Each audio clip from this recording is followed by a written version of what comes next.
Le musée archéologique d'El Jem est un musée tunisien situé dans la ville d'El Jem, l'antique Tisdru.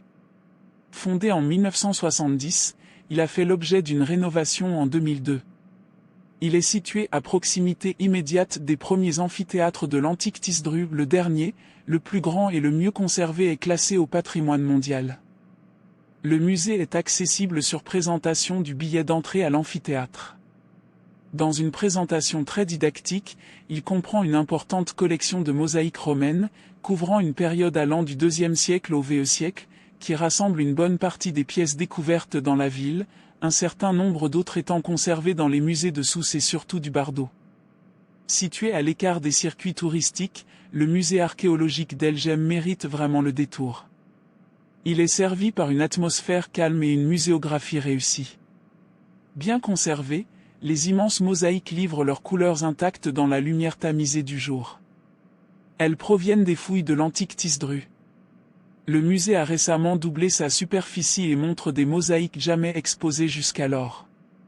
On y trouve en outre de nombreuses mosaïques comportant des ornements géométriques ou des scènes figuratives, avec en particulier des scènes d'animaux sauvages, des scènes de chasse mais aussi des scènes de la vie sauvage, dont 2 mosaïques trouvées lors des fouilles effectuées à la maison de la procession dionysiaque, tigre attaquant 2 onagres et lion dévorant un sanglier. Ces représentations de la vie quotidienne sont typiques des mosaïques africaines. Les fauves sont traités avec des coloris riches et de subtils dégradés, toutefois la cohésion du décor et des animaux est maladroite.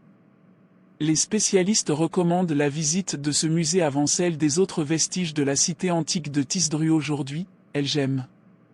C'est que cet espace recueille de nombreux éléments architectoniques qui entraient dans la décoration des somptueuses demeures et édifices publics tisdritains, en particulier, les éblouissants pavements de mosaïque, assurément parmi les plus beaux de l'Antiquité romaine.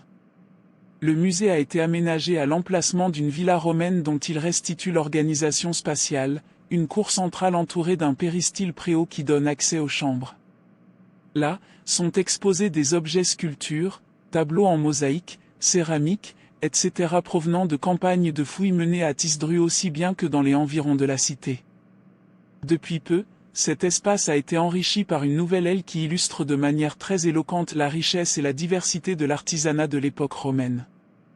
Le musée donne directement accès à un parc archéologique, comprenant les vestiges de la villa dite du Pan et de Solerciana, une superbe demeure patricienne qui conserve in situ nombre de ses pavements en mosaïque.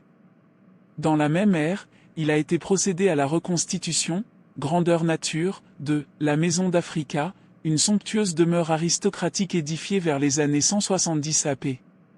J s'est découverte fortuitement dans les années 1990 et qui tire son appellation de 2 tableaux en mosaïque figurant, dans leur médaillon central, l'un la déesse Africa, l'autre la province d'Afrique, seule représentation connue du continent africain.